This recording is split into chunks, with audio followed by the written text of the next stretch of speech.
I'd like to walk you through how I mentally prepare for a build. First thing I do is I measure the room so that I can get the dimensions of the wall. And then I try to find the center of that wall so that I can then come up with what the final creation is going to be. So I start off by framing out two side walls, and I put appropriate fire blocking. And then in this instance, because the overall is going to be 80 inches, I do an outside to outside of 79 inches with my framing. That leaves a ½ inch for the finishing wood on each side.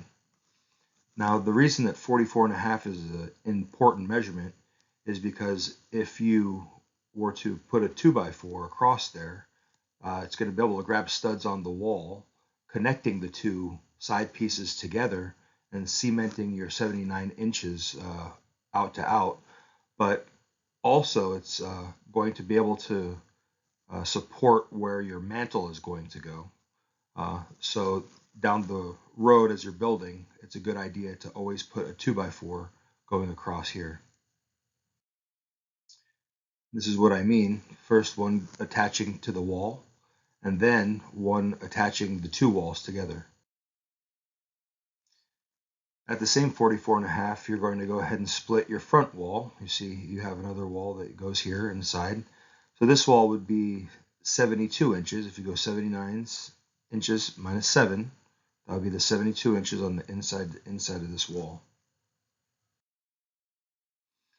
Next, you're going to prepare for the fireplace. So find center, and then go ahead and find the dimensions for where your fireplace are going to go. Go ahead and put the appropriate measurements. It's a good idea to always leave these a little bit big. In this instance, we went 60 by 20, but it's a good idea to go 60 1/4 by 20 1/4, so there's a little bit of tolerance. Then go ahead and do all your blocking.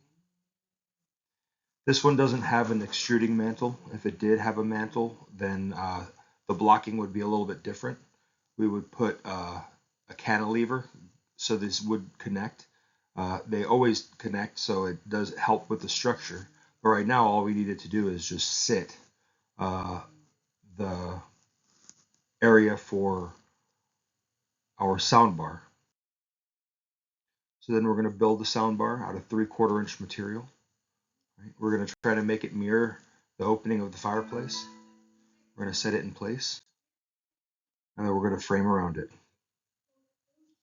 And this is the basic way that we frame out our box.